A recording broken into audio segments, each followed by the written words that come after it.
Assalamualaikum warahmatullahi wabarakatuh. Bismillahirrahmanirrahim. Innal hamdalillah nahmaduhu wa nasta'inuhu wa nastaghfiruh wa na'udzu billahi min shururi anfusina wa sayyiati a'malina. Man yahdihillahu fala mudilla lahu wa man yudlil fala hadiya lahu. وأشهد أن لا إله إلا الله وحده لا شريك له وأشهد أن محمدا عبده ورسوله يا أيها الذين آمنوا اتقوا الله حق تقاته ولا تموتن إلا وأنتم مسلمون يا أيها الناس اتقوا ربكم الذي خلقكم من نفس واحدة وخلق منها زوجها وبث منهما رجالا كثيرا ونساء واتقوا الله الذي تساءلون به والأرحام إن الله كان عليكم رقيبا يا أيها الذين آمنوا اتقوا الله وقولوا قولا سديدا يصلح لكم أعمالكم ويغفر لكم ذنوبكم ومن يطع الله ورسوله فقد فاز فوزا عظيما أما بعد فإن أصدق الحديث كتاب الله وأحسن الهدي هدي محمد صلى الله عليه وعلى آله وسلم وشر الأمور محدثاتها وكل محدثة بدعة وكل بدعة ضلالة وكل ضلالة في النار. Alhamdulillah, kita bersyukur pada Allah Subhanahu wa ta'ala pada hari ini, hari Selasa 4 Rajab 1442 Hijriah. Kita dimudahkan oleh Allah Subhanahu wa ta'ala untuk duduk bersama di dalam sebuah kajian Islam ilmiah, membahas tema menjadi orang tua saleh. Dan kajian ini khusus untuk para wali santri pesantren Intan Ilmu Barito Kuala, Kalimantan Selatan. Salawat dan salam semoga selalu Allah berikan kepada Nabi kita Muhammad sallallahu alaihi wa ala alihi wasallam, pada keluarga beliau, para sahabat, serta orang-orang yang mengikuti beliau sampai hari kiamat kelak. Dengan nama-nama Allah yang husna dan sifat-sifatnya yang ulia, kita berdoa, Allahumma inna nas'aluka ilman nafi'an wa rizqan tayyiban wa amalan mutaqabbala. Wahai Allah, sesungguhnya kami mohon kepada Engkau ilmu yang bermanfaat, rezeki yang baik, dan amal yang diterima. Allahumma amin. Bapak, Ibu, para wali santri pesantren Intan Ilmu, ahibati yang saya cintai karena Allah, semoga Allah Subhanahu wa ta'ala selalu menjaga kita, memberikan kepada kita afiat, terutama di masa pandemi COVID-19 ini. Tema yang kita angkat pada kesempatan kali ini, dan ini adalah pertemuan pertama, dan pihak pesantren sudah memprogramkan bahwasanya ini adalah kajian rutin untuk para wali santri pesantren Intan Ilmu Barito Kuala, Kalimantan Selatan. Dan ini semua adalah pengamalan dari ayat Al-Quran yang berbunyi wa anzir ashiratakal aqrabin, yang artinya dan berilah peringatan kepada kerabat-kerabat terdekatmu. Surat Asy-Syu'ara ayat 214. Kalau seandainya saya pribadi sering mengisi kajian-kajian yang di luar Kalimantan Selatan, kemudian tidak ada hubungannya sama sekali dengan kegiatan wali-wali santri, sedangkan wali santri saya adalah orang-orang terdekat saya yang kita bersama-sama berjuang agar anak-anak santri pesantren Intan Ilmu Barito Kuala Kalimantan Selatan benar-benar diberkahi oleh Allah Subhanahu wa taala jalannya. Maka berdasarkan ayat ini semestinya saya lebih untuk berinteraksi dengan para wali santri yang mereka tentunya orang-orang terdekat saya yang mana anak-anaknya menyantri di pesantren Intan Ilmu Barito Kuala Kalimantan Selatan.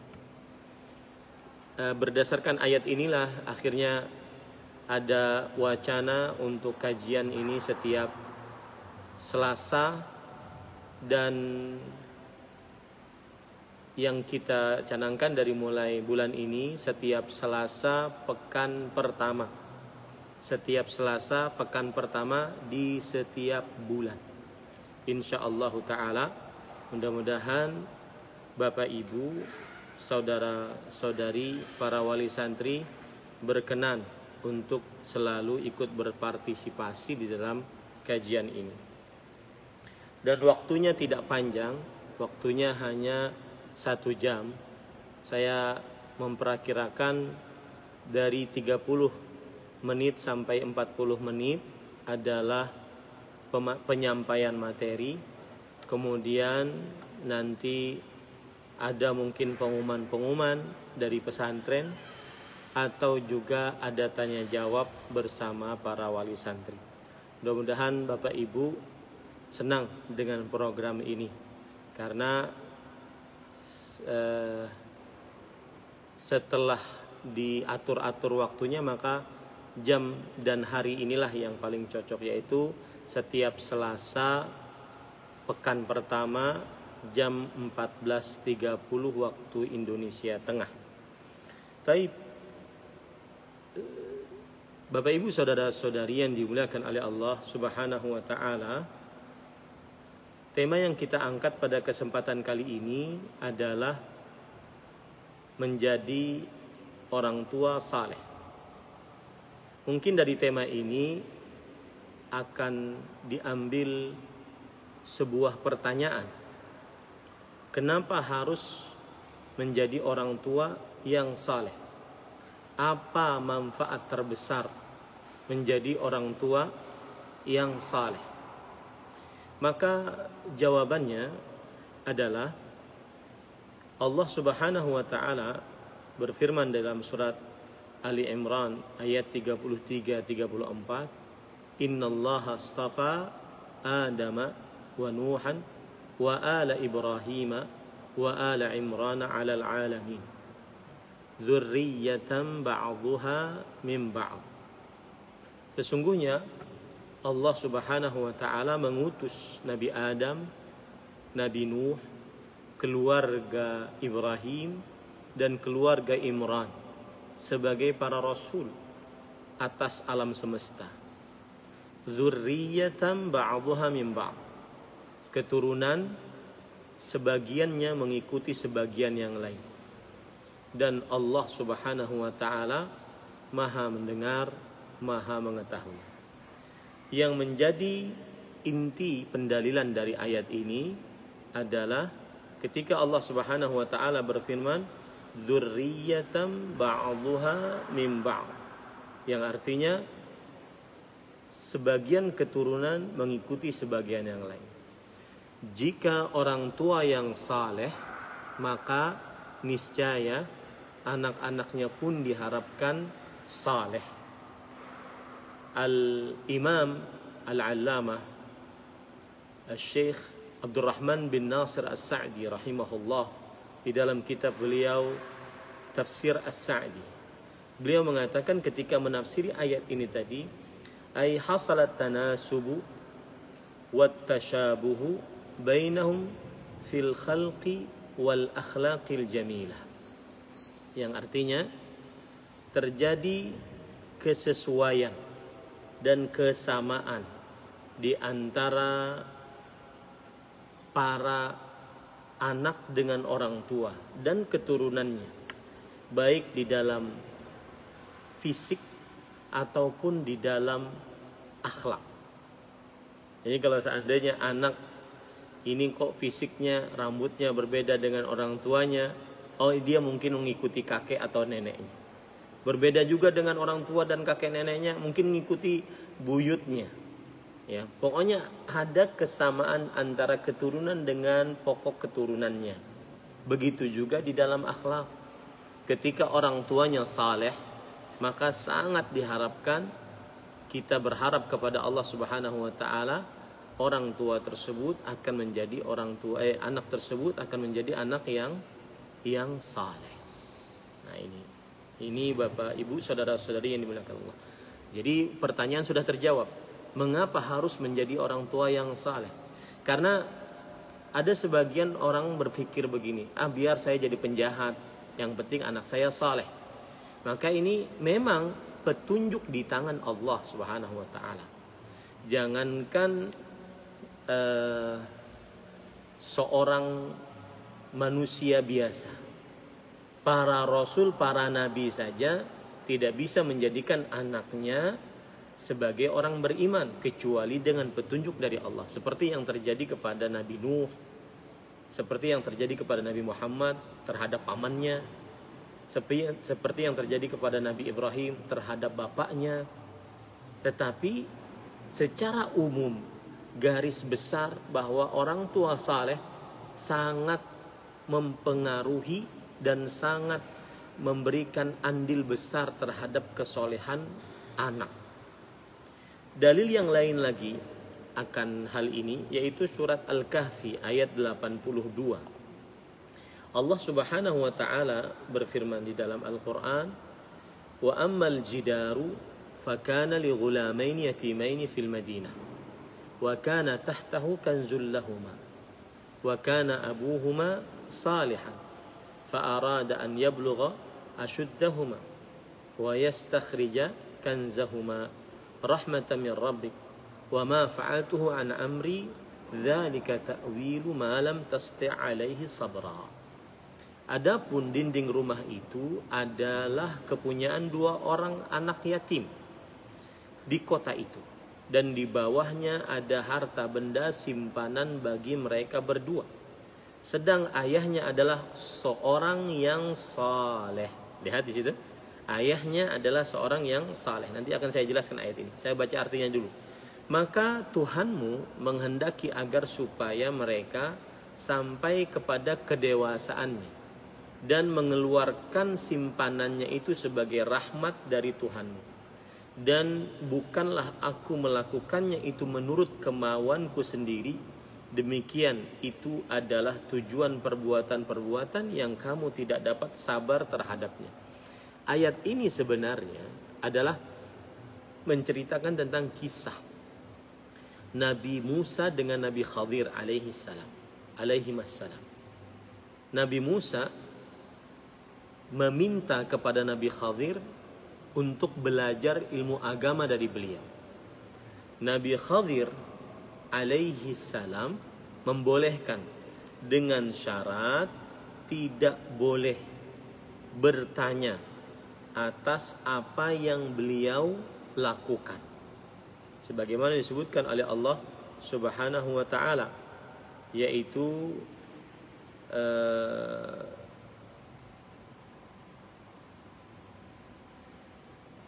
kata Nabi Khadir dalam surat Al-Kahfi ayat 70, "Fa in ittaba'tani fala tas'alni an syai' hatta uhditsa laka minhu dzikra." Jika engkau mau mengikuti aku, mengambil ilmu dariku, boleh.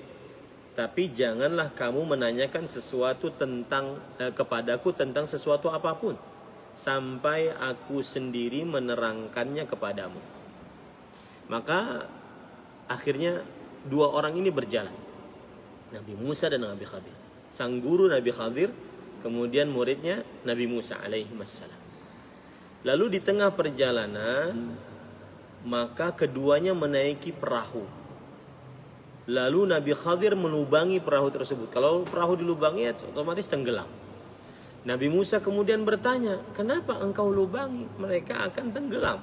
Pertanyaan pertama, padahal tidak boleh ditanya. Kemudian yang kedua, yaitu bertemu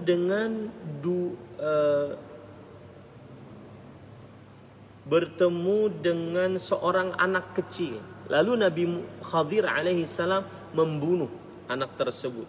Nabi Musa bertanya, kenapa engkau membunuh anak yang masih bersih, jauh dari dosa? Pertanyaan kedua, padahal kan tadi tidak boleh bertanya. Pertanyaan yang ketiga, Nabi Khadir alaihissalam dan Nabi Musa waktu itu ingin singgah di sebuah kampung. Kita tahu dari zaman dahulu mungkin belum ada hotel, pemondokan, tempat istirahat, guest house gitu ya. Nggak ada. Kalau tidak ada berarti tamu harus menginap di rumah seseorang. Kalau tidak maka berarti mereka akan nginap di hutan ataupun di kebun. Maka kampung tersebut tidak tahu dua orang ini adalah seorang nabi, seorang rasul, bahkan ulul azmi. Akhirnya mereka menolak.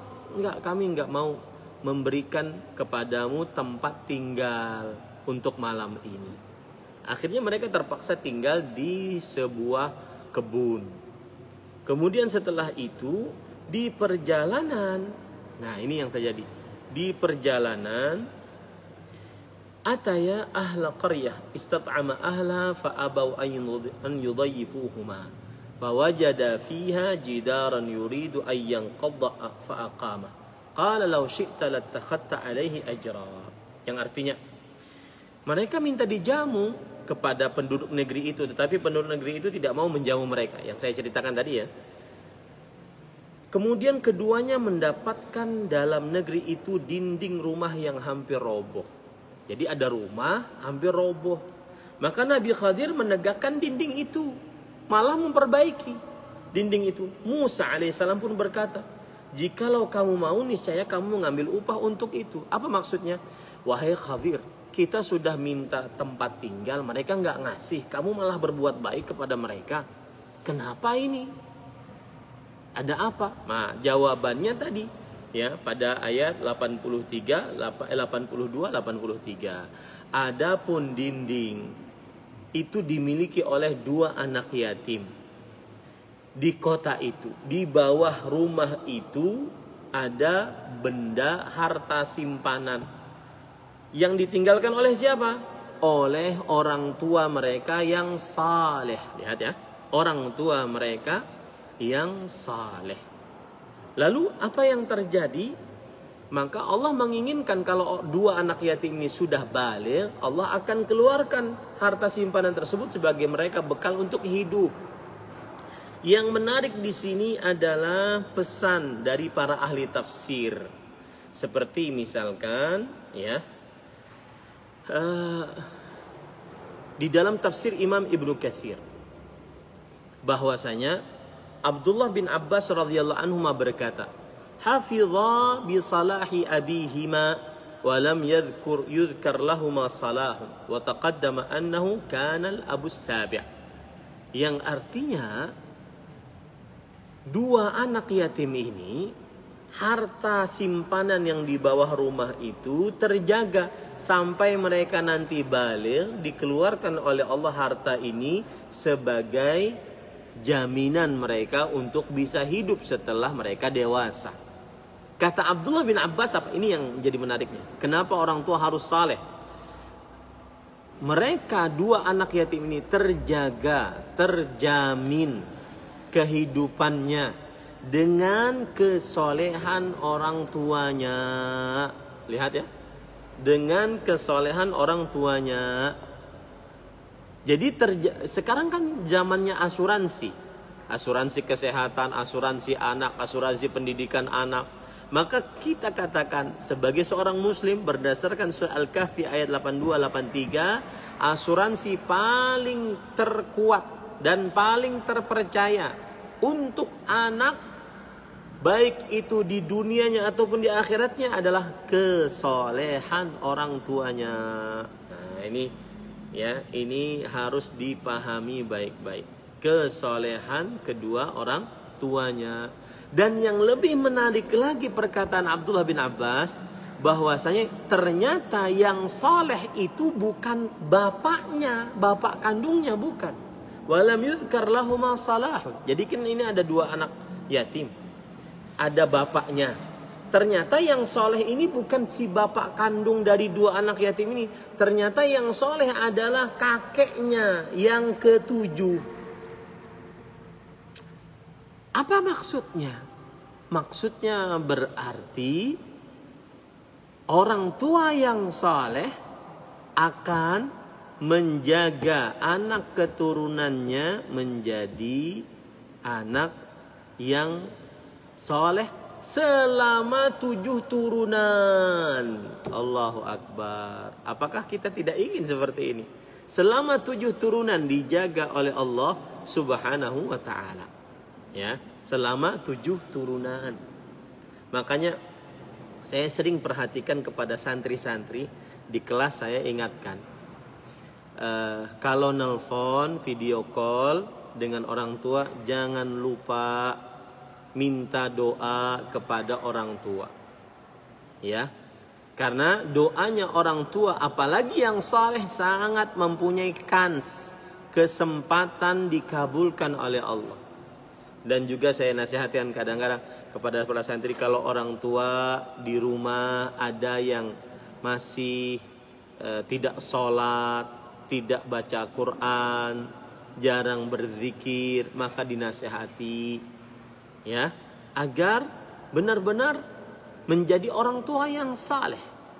Terutama lagi Bapak Ibu saudara-saudari, yaitu mencari harta dengan cara yang saleh.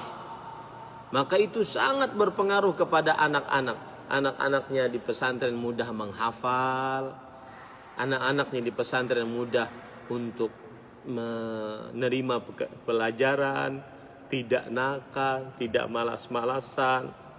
Memang kita lihat kadang-kadang ada sebagian anak yang malas-malasan. Mau tidak mau, kita harus percaya hadis Rasul, yang mana Rasul SAW bersabda, wa ghudhiya bil haram. Yang artinya bahwa anak tersebut ketika masih kecil diberikan makanan yang haram. Penyebabnya doanya tidak dikabulkan, malas-malasan, dan seterusnya. Nah, ini pentingnya menjadi orang tua yang saleh. Sekarang kalau sudah kita pahami tema kita, waktu saya tinggal 10 menit. Ya, tadi saya mulai hampir berapa itu? jam 2.40 ya. Saya akan lanjutkan sampai 10 menit sehingga 30 menit. Sekarang, apa indikasi kita sebagai orang tua menjadi orang tua yang saleh? Nah, ini dia. Apa indikasi kita sebagai orang tua menjadi orang tua yang saleh? Yang pertama adalah, pada ikhwan yang dirahmati oleh Allah, adalah orang tua yang menjadi suri tauladan yang baik terhadap anak-anaknya. Dan ini metode yang dipakai oleh Rasulullah SAW mendidik para sahabat. Bahkan yang kecil-kecil, beliau didik dengan suri tauladan yang baik. Uswah hasanah awqa'a fin nafs. Suri tauladan yang baik itu lebih masuk ke dalam jiwa dibandingkan 1000 perkataan. Ya, dibandingkan 1000 perkataan. Ini Bapak Ibu, saudara-saudari yang dimuliakan oleh Allah Subhanahu wa taala. Makanya Allah berfirman dalam surah Al-Ahzab ayat 21, laqad kana lakum fi Rasulillahi uswatun hasanah. Sungguh telah nampak bagi kalian dalam diri Rasul sallallahu alaihi wasallam suri tauladan yang baik. Para ikhwan yang dirahmati oleh Allah Subhanahu wa taala, bagaimana suri tauladan yang baik? Dijelaskan hadis ini di dalam dijelaskan ayat tersebut, yaitu surat Al-Ahzab ayat 21 tadi, di dalam hadis riwayat Imam Ahmad, bahwasanya Sa'ad bin Hisham bin Amir rahimahullah bercerita, seorang tabi'i, ataitu Aisyah, aku pernah menemui Aisyah radhiyallahu anha wa ardhaha, Ummul Mukminin, istri Nabi Muhammad sallallahu alaihi wasallam. Fakultu, lalu aku bertanya, ya ummal mu'minin, akhbirni bi khuluqi Rasulillah sallallahu alaihi wasallam. Wahai ibundanya orang beriman. Ini adalah gelarnya istri Nabi, ibundanya orang beriman. Beritahukan kepadaku akhlak Rasulullah sallallahu alaihi wasallam. Beritahukan kepadaku akhlak Rasulullah sallallahu alaihi wasallam. Qalat kana khuluquhul Qur'an. Kata Aisyah radhiyallahu anha, akhlak beliau adalah Al-Quran. Para ulama menjelaskan apa yang dimaksud akhlak Al-Quran.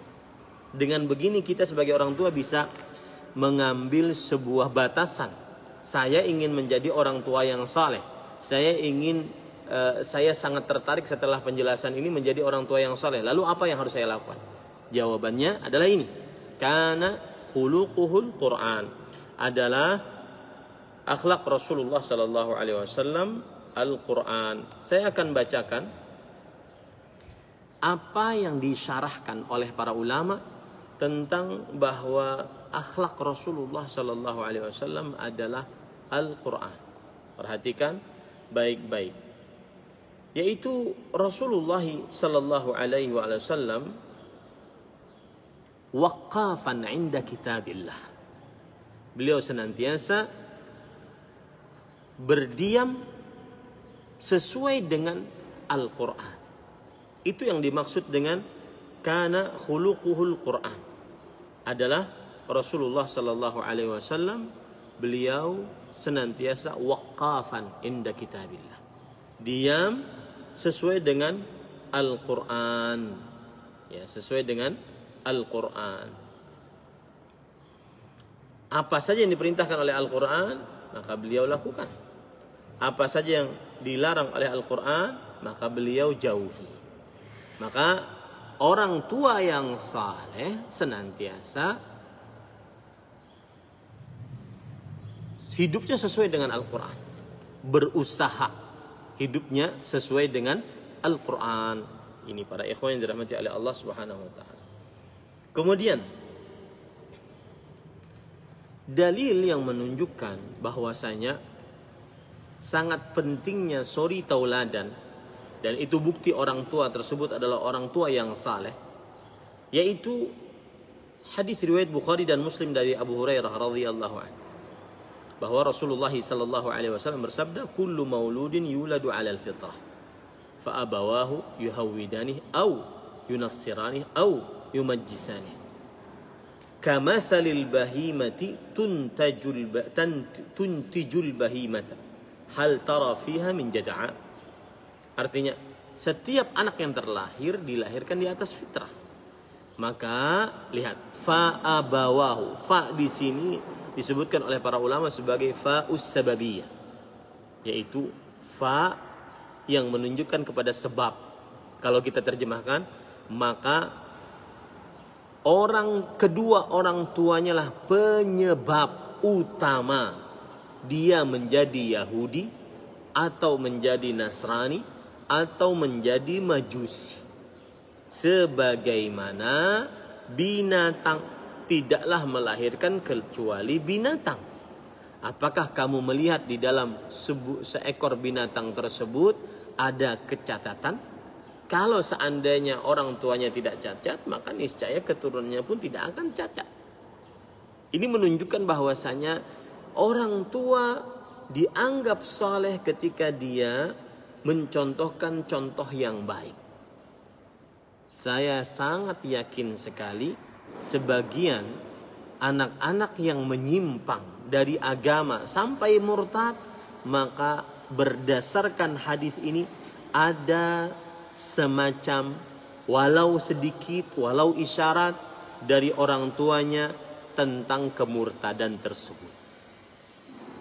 Nah, ini maka Bapak Ibu, saudara-saudari yang dimuliakan oleh Allah Subhanahu wa taala, jangan sampai kita menjadi uswah sayyi'ah, suri tauladan yang buruk yang dicontoh oleh orang tua.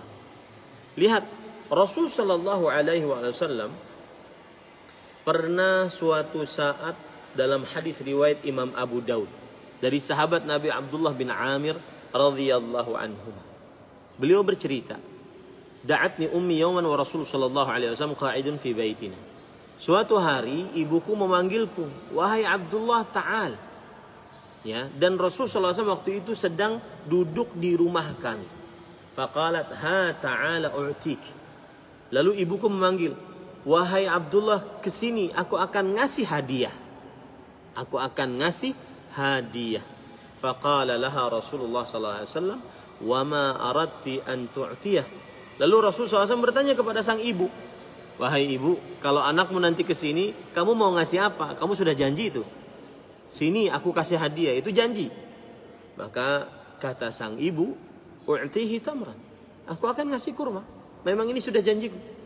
Maka Rasulullah SAW mengingatkan untuk ibu tersebut dan seluruh orang tua agar menjadi suri tauladan yang baik, yaitu ama innaki law lam tu'tihi syai'an kutibat alaiki kizbah. Wahai ibu, jika engkau ternyata tidak ngasih hadiah, tidak sesuai dengan janjimu, maka dituliskan dosa atasmu. Ini hati-hati orang tua yang suka dusta terhadap anaknya. Jangan heran nanti anaknya suka berdusta. Hati-hati orang tua yang suka mengingkari janji. Jangan heran nanti anaknya suka ingkar janji. Karena diajari oleh orang tuanya. Sadar atau tidak sadar oleh orang tuanya. Sudah, sekarang pokoknya kamu belajar. Kalau nanti kamu lulus, kita akan liburan ke sebuah daerah. Ternyata anaknya lulusnya bagus lagi, ternyata tidak liburan. Tertanam lama itu nanti hilangnya di dalam diri sang anak bahwasanya boleh ingkar janji, boleh berbohong, boleh berdusta. Siapa yang ngajarinya? Anaknya. Makanya jangan suka-suka janji. Siapa yang ngajarinya? Orang tuanya. Makanya jangan suka-suka janji terhadap anak. Contoh yang lain lagi, bagaimana pengaruh suri tauladan yang baik membekas kepada anak dari mulai semenjak dini. Maka saya berpesan ya, santri-santri saya, kalau nanti pulang ke rumah jangan dirusak akhlaknya. Ya, ini sudah terbentuk sedemikian rupa, jangan dirusak dengan tontonan, dengan mainan. Maka nanti sebelum Ramadan nanti banyak pengumuman, di antara pengumumannya adalah para santri diharamkan untuk mempunyai media sosial apapun jenisnya. Ya, baik Facebook, Instagram, YouTube. Maka tidak diperbolehkan memiliki media sosial, terkhusus pesantren Intan Ilmu Barito Kuala Kalimantan Selatan. Lihat dalam hadis riwayat Imam Bukhari dan Muslim dari Umar bin Abi Salamah radhiyallahu anhu. Umar bin Abi Salamah ini adalah anak tiri Rasul sallallahu alaihi wasallam. Karena kan Rasul sallallahu alaihi wasallam menikahi Ummu Salamah. Ummu Salamah dulu menikah dengan Abu Salamah. Abu Salamah dan Ummu Salamah menikah, mempunyai anak namanya Umar. Abu Salamah meninggal, ya. Kemudian Ummu Salamah dinikahi oleh Rasulullah sallallahu alaihi wasallam, mempunyai anak tiri namanya Umar bin Abi Salamah. Tentunya dekat dengan Rasul sallallahu alaihi wasallam. Beliau berkata, "Kuntu ghulaman fi hijri Rasulillah sallallahu alaihi wasallam." Aku saat masih ghulam. Ghulam itu anak yang belum berumur 10 tahun, mungkin 5 tahun, 6 tahun, ya. Dan tetapi dia sudah bisa mencerna apa yang dikatakan oleh orang tua.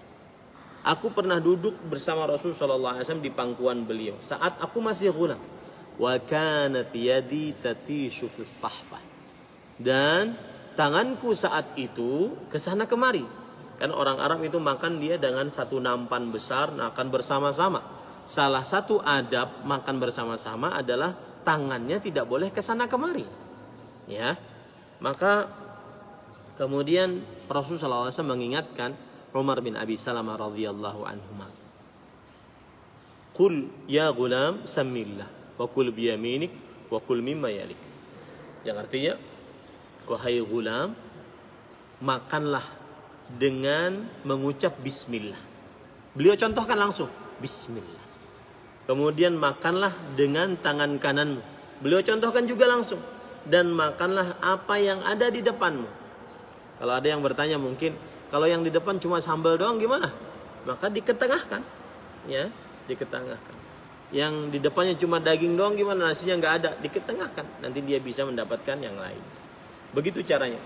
Jadi tidak boleh dia kesana kemari. Taib. Yang menarik adalah perkataan Umar bin Abi Salamah radhiyallahu anhu. Beliau mengatakan, "Fama zalat tilka ti'mati ba'du." Yang artinya, masih saja setelah itu begitulah tata cara makanku. Lihat ya. Dengan suri tauladan, uswah hasanah, maka akhirnya benar-benar masuk ke dalam pikiran dan jiwa Umar bin Abi Salamah radhiyallahu anhu. Al-Hafidh Ibnu Hajar Al-Asqalani rahimahullahu ta'ala, beliau mengatakan, lazimtu dzalika wa sara 'adatan li. Yang artinya, aku selalu melakukan adab itu, makan dengan bismillah, dengan tangan kanan, makan apa yang ada di hadapanku, dan akhirnya menjadi kebiasaan. Ini tanda orang tua yang saleh, memberikan suri tauladan kepada anak-anak. Ya. Apalagi nanti kalau kita sudah tetapkan pesantren Intan Ilmu Barito Kuala Kalimantan Selatan, dari mulai 1 hari sebelum Ramadan sudah libur sampai tanggal 8 Syawal, 1 bulanan penuh libur. Ya, hati-hati, saya sekali lagi, hati-hati para orang tua, jangan mencontohkan contoh yang buruk, baik dengan ucapan, perbuatan, atau apa saja yang ditonton, apa saja yang didengar. Hati-hati. Ya, ini. Kemudian yang kedua, wah sudah habis waktunya. Ya, nanti kita lanjutkan menjadi orang tua yang saleh. Yang kedua deh. Yang kedua adalah berdoa. Orang tua yang saleh senantiasa mendoakan anaknya dengan doa yang baik. Ya, terutama saat video call tuh. Ya, doakan anaknya. Semoga engkau selalu diberikan petunjuk oleh Allah, diberkahi oleh Allah Subhanahu wa taala. Ya, video call itu adalah sebuah sarana yang di situ kita bisa menguatkan anak-anak. Karena kan kegiatan di pesantren full sekali. Bapak Ibu mungkin ikut kegiatan pesantren Intan Ilmu bisa manggah bahasa Banjarnya. Ya, bisa capek. Ya. Maka anak-anak itu Masya Allah luar biasa. Mereka mudah-mudahan diberkahi oleh Allah Subhanahu wa taala. Maka saya pesan, doakan mereka. Rasulullah SAW bersabda dalam hadis riwayat Imam Abu Dawud, Imam Ahmad, "Thalathu da'awatin mustajabat, la syakka fihi." 3 doa yang dikabulkan, tidak ada keraguan di dalamnya. Yang pertama, da'watul liwaladi, doa orang tua untuk anak. Yang kedua, da'watul musafir, doanya orang bersafar. Yang ketiga, da'watus saim, doanya orang yang berpuasa. Maka doakan.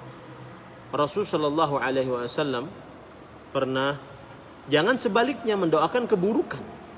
Ya, jangan sebaliknya malah mendoakan keburukan. Rasulullah SAW pernah bersabda, la tad'u ala anfusikum wala ala amwalikum wala ala auladikum. Jangan kalian doakan keburukan atas diri kalian, keburukan atas harta kalian, keburukan atas anak-anak kalian. Jangan kalian doakan demikian. Maka Bapak Ibu, saudara-saudari yang dimuliakan oleh Allah Subhanahu wa taala, berdoa terutama di dalam sujud. Terutama di waktu-waktu mustajab. Karena doa orang tua sangat dikabulkan oleh Allah Subhanahu wa taala. Ceritanya ada dalam riwayat Bukhari. Ada seorang ibu mempunyai anak yang bernama Juraij. Juraij ini ahli ibadah. Saking ahli ibadahnya waktu itu sholat. Saking ahli ibadahnya, setiap kali dipanggil ibunya dia berpikir dulu, saya mau memenuhi panggilan ibu atau sholat saya? Ibu atau sholat saya? Akhirnya dia tetap sholat. Ibunya kesal. Kemudian berdoa kepada Allah Subhanahu wa taala, Allahumma la tumithu hatta yara wujuhal mumisat. Ya Allah, jangan matikan Juraij kecuali sampai melihat wanita-wanita pezina. Artinya, ibumu yang memanggil kamu tidak mau datang, Sudah, biarkan wanita-wanita berzina yang melihatmu. Ternyata kejadian. Di suatu perkumpulan di desa tersebut, laki-laki sedang membicarakan Juraij dengan ibadahnya. Masya Allah, Juraij ini ahli ibadah segala macam. Datanglah seorang perempuan pelacur.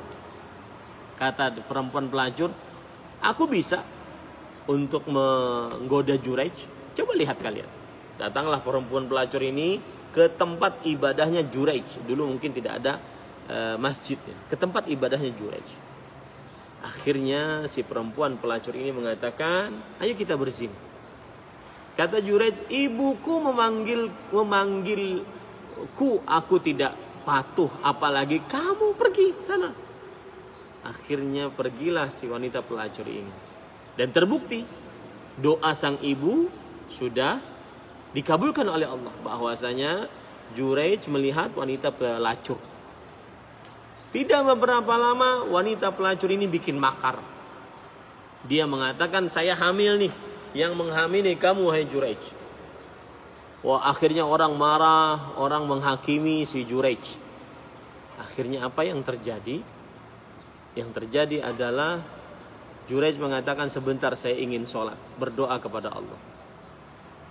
Sesudah jadi si perempuan ini hamil, melahirkan, dia bawa bayinya di hadapan orang-orang. Ini bayinya Juraij, bayinya Juraij. Akhirnya apa yang terjadi? Maka sang Juraij sholat, minta petunjuk kepada Allah. Lalu Juraij mengatakan, mana anakmu? Kemudian anak yang masih dalam buayan, masih bayi, ditanya, siapa bapakmu? Nah, di sini karomahnya orang saleh. Ya, karomahnya orang saleh. Maka sang anak menjawab. Makanya ada 3 bayi yang berbicara saat masih dalam buaya. Yang pertamanya Nabi Isa, bayinya Juraij, kemudian satu lagi saya lupa. Ya. Maka sang bayi ini mengatakan, bapak saya adalah si penggembala kambing. Oh, rupanya si pelacur ini berzina dengan penggembala kambing. Dia ngaku-ngaku itu adalah anaknya Juraij. Tetapi inti pembicaraan di sini adalah bahwa Juraij, doa ibu Juraij dikabulkan oleh Allah. Dia akhirnya melihat wanita-wanita pezina. Maka berdoalah agar anak-anak kita diberkahi oleh Allah Subhanahu wa taala. Kita kalau lagi video call tidak perlu untuk menuntut dia, kenapa kamu belum sampai hafalannya, kenapa begini, kenapa ini laporannya begini. Enggak. Tapi doakan. Sebagaimana saya dulu punya guru Syekh Ubaid Al-Afghani, guru saya menyetor hafalan Al-Quran di Masjid Nabawi rahimahullah. Beliau setiap kali saya salah menyetor hafalan, beliau akan mengatakan, Allah makfina syarrak, ya Allah cukupkan keburukan muridku ini ya Allah. Maka doakan seperti itu. Jangan mendoakan keburukan kepada anak-anak kita. Semoga yang disampaikan bermanfaat. Masih ada waktu 10 menit untuk tanya jawab. Dipersilahkan jika ada yang bertanya. Dan bisa raise hand saja. Bisa raise hand saja. Raise hand, kemudian nanti host akan membuka men-unmute audio. Nah, silahkan.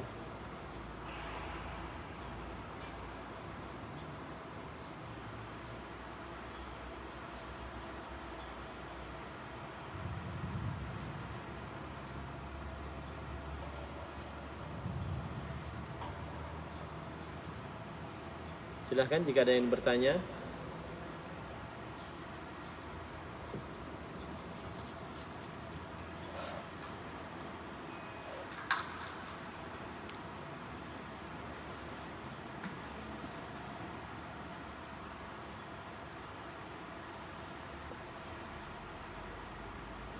Ada yang bertanya? Kalau seandainya tidak pakai suara, bisa pakai langsung dengan chat, kolom chat, nanti dibacakan atau dituliskan oleh host kami.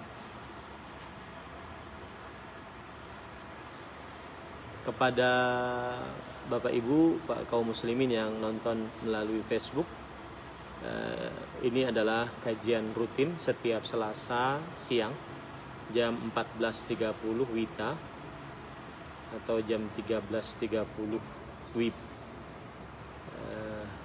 Dan kajian rutin ini bisa diikuti secara umum, tetapi sebenarnya dia secara Zoom khusus untuk wali santri. Tapi temanya umum, maka saya live-kan untuk umum. Nah, ada pertanyaan?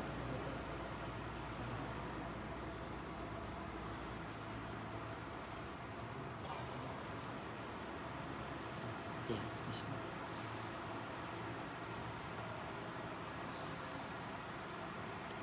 Ya. Assalamualaikum warahmatullahi wabarakatuh. Waalaikumsalam warahmatullahi wabarakatuh. Saya Abu Fadil Al-Farid. Masya Allah, Fadil sehat, alhamdulillah, dan semakin lancar bahasa Arabnya. Kemarin bertanya kepada saya pakai bahasa Arab, saya mau nangis karena akhirnya anak tersebut lancar berbahasa Arab. Mudah-mudahan dimudahkan oleh Allah. Bagaimana tips dan triks agar sabar dalam menghadapi anak? Maka jawabannya adalah tipsnya adalah kita ketika mengurus anak itu amal ibadah. Seperti bagaimana kita sholat kepada Allah, maka seperti itu kita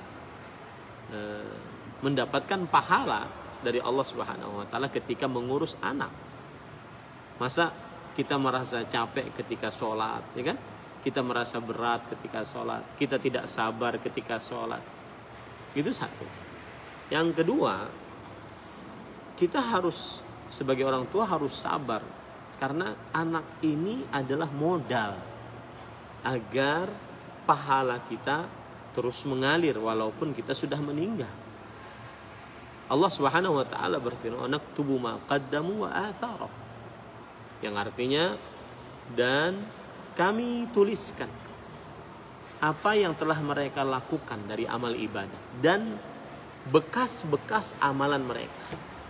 Salah satu bekas amalan seorang adalah anaknya, anak yang saleh, anak yang baik, anak yang diberkahi oleh Allah Subhanahu wa taala. Setiap kali anak tersebut beramal saleh, maka orang tuanya akan dapatkan pahala jika orang tuanya punya andil dalam kesolehan anak tersebut. Nah, kenapa kemudian kita tidak sabar dengan keadaan anak? Kemudian dengan saat menghadapi anaknya. Kemudian yang ketiga, kita harus pahami baik-baik. Tugas orang tua adalah mengajar dan mendidik. Tugas orang tua. Adapun hidayah di tangan Allah Subhanahu wa taala. Hidayah di tangan Allah Subhanahu wa taala. Nabi Nuh alaihi salam tugasnya mengajak kepada agama Islam. Ya bunayya arkam ma'ana wa la takum ma'al kafirin. Wahai anakku, ayo naik ke kapal, jangan bersama orang-orang kafir. Ayo naik ke kapal, jangan bersama orang-orang kafir. Ya. Tugasnya begitu. Ternyata Allah Subhanahu wa taala telah menentukan nasib sang anak tersebut, yaitu tidak beriman. Maka setelah itu sudah, tugas kita adalah berusaha semaksimal mungkin dan petunjuk di tangan Allah Subhanahu wa taala. Wallahu a'lam. Nah, ada lagi? Nah.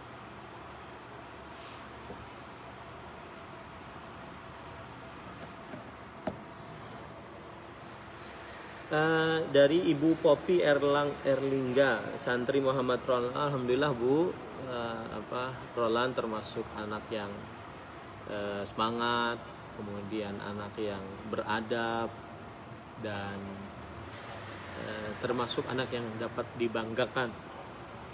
Ingin bertanya tentang pesan-pesan saat kelak santri liburan di rumah. Maka jawabannya tunggu saja Bu. Nanti kita akan berikan arahan-arahan. Ini lagi dirumuskan. Nanti ada buku, namanya buku Kontrol Santri Ramadan, BKSR, buku Kontrol Santri Ramadan. Di situ akan lengkap, nanti kita sudah buatkan, akan lengkap tentang hafalannya, ya, kemudian tentang akhlaknya, ibadahnya. Dari beberapa sisi kita akan buat dengan buku kontrol tersebut, kita akan bimbing anak dari buku kontrol tersebut meskipun secara jauh. Dan kita akan ada juga pengajian-pengajian untuk anak-anak nanti pas Ramadan. Ya. Jadi saya hanya berpesan satu tadi, kalau seandainya pulang ya, jangan sampai dikhianati anak-anak dengan cara memberikan tontonan ataupun yang didengar yang merusak anak-anak. Hati-hati Bapak Ibu, saudara-saudari yang dimuliakan oleh Allah. Mereka kasihan sudah terdidik dari mulai beberapa bulan di sini, ya, sudah mulai mungkin 6 bulan di sini, ya, kemudian nanti pulang dalam keadaan dibebaskan lagi dengan segala macamnya dengan dalih kasihan. Nah, ini tidak benar, ini bukan kasihan, ini namanya menjerumuskan anak. Maka saya nasihatkan ya, media sosial terutama Instagram, YouTube, Facebook, tidak ada yang boleh memiliki akun tersendiri. Dan kami punya banyak mata-mata akan hal ini, hati-hati. Ya, kita sudah mempunyai pengalaman ketika pelajaran online itu sangat-sangat menyedihkan. Ada beberapa santri yang bahkan sampai di SP1. Nah, ini maka jangan sampai ini terjadi. Wallahu a'lam. Nah, sudah. Ada? Sudah. Dua, nggak apa-apa. Ada waktu lagi, masih ada waktu.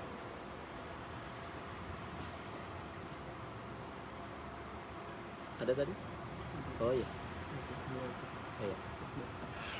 Kemudian bagaimana menyikapi orang tua atau kakek yang mana terkadang menuruti kemauan cucunya karena saat ini kami masih tinggal sama orang tua. Ya, ini memang dilema ya.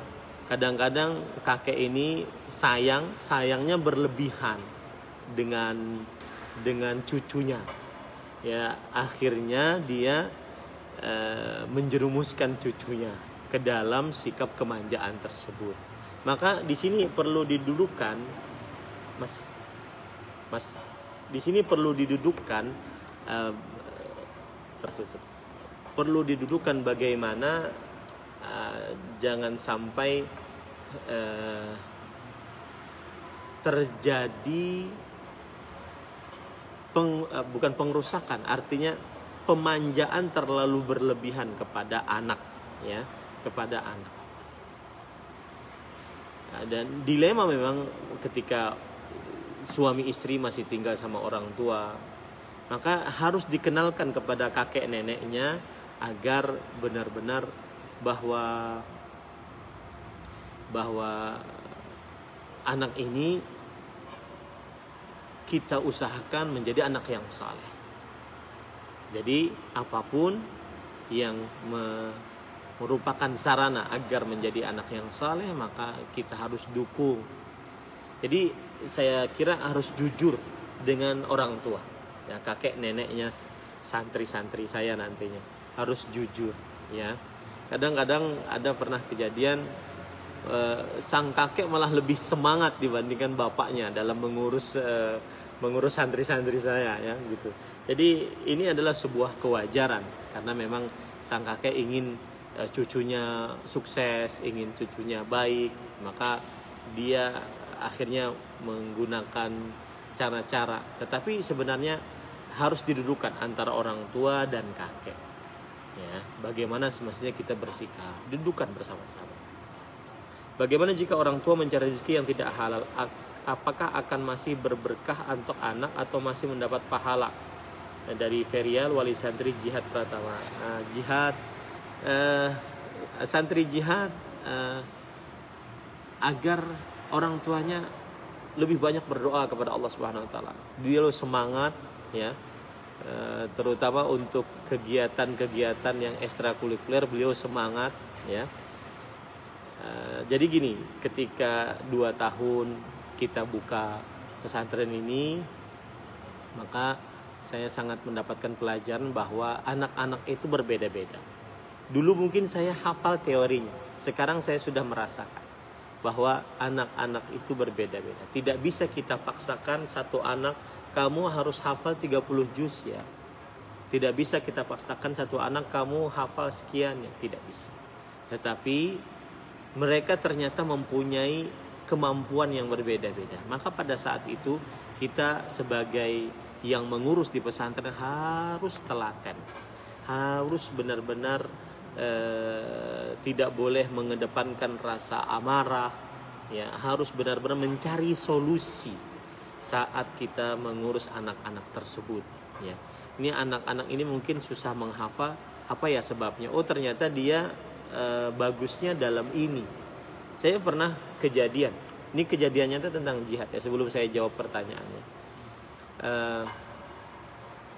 Misalkan saya pernah menceritakan tentang perang Uhud. Saya gambar di papan tulis gitu perang Uhud. Sudah, saya gambar seperti itu. Saya ceritakan detil jumlah gunung pemanahnya di mana, gunung Uhudnya di mana, berapa jumlahnya, kemudian pasukan orang kafir, orang musyrik, orang muslim di mana, dan seterusnya. Taktik Rasulullah SAW gimana, saya gambar. Ternyata pekan depan ini santri jihad bisa menceritakan dengan baik ketika di papan tulis. Oh, ternyata cara belajar jihad seperti itu. Dia harus dengan sebuah benda yang bisa dipahami. Tidak bisa dengan verbal saja yang mudah membuat bosan dan semisalnya. Nah, jadi pengajar itu harus benar-benar tidak boleh kita memberikan kamu harus begini, nggak bisa, ya. Jadi maka saya ingin ingatkan kepada para orang tua tentang pertanyaan terakhir tadi apa? Pertanyaan terakhir.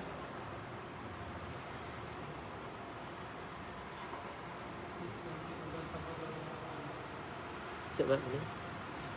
Yang dari jihad tadi.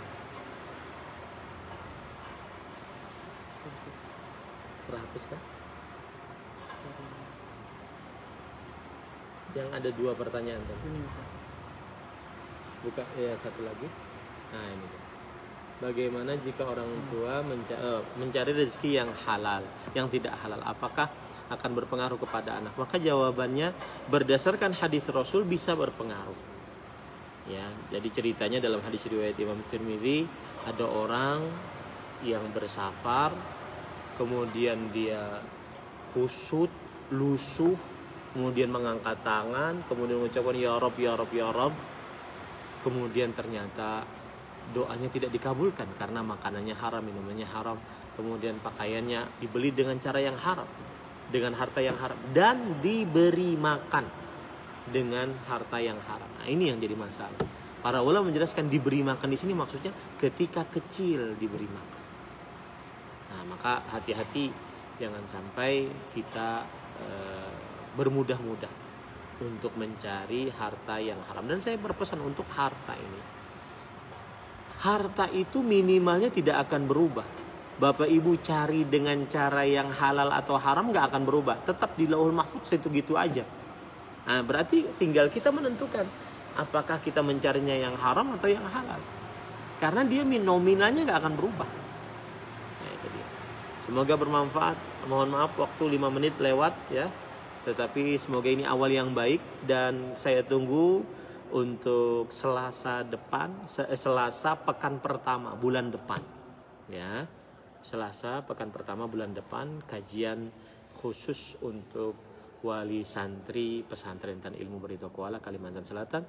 Semoga Bapak Ibu sehat selalu, jaga selalu protokol kesehatan dimanapun berada, dan alhamdulillah anak-anak di sini sehat. Alhamdulillah mereka baik-baik saja meskipun setiap malam hujan, cuaca dingin sekali, dan mohon kalau seandainya mengirimkan paket-paket bukan hanya makanan-makanan yang lezat-lezat tetapi juga suplemen-suplemen sehingga mereka badannya kuat, terutama untuk ketahanan tubuh dan juga untuk kecerdasan otak. Itu sangat dipentingkan karena mereka sangat diporsir kegiatan mereka di sini, meskipun kita sudah menyediakan waktu untuk istirahat, untuk bermain ya, tetapi kegiatannya padat. Makanya mudah-mudahan semoga yang disampaikan bermanfaat dan Bapak Ibu saudara-saudari sekalian sehat. kita cukupkan dengan kafaratul majlis. Subhanakallah bihamdik asyhadu an la ilaha illa anta astaghfiruka wa atubu ilaik. Sallallahu nabiyana Muhammad walhamdulillahirabbil alamin. Wassalamualaikum warahmatullahi wabarakatuh.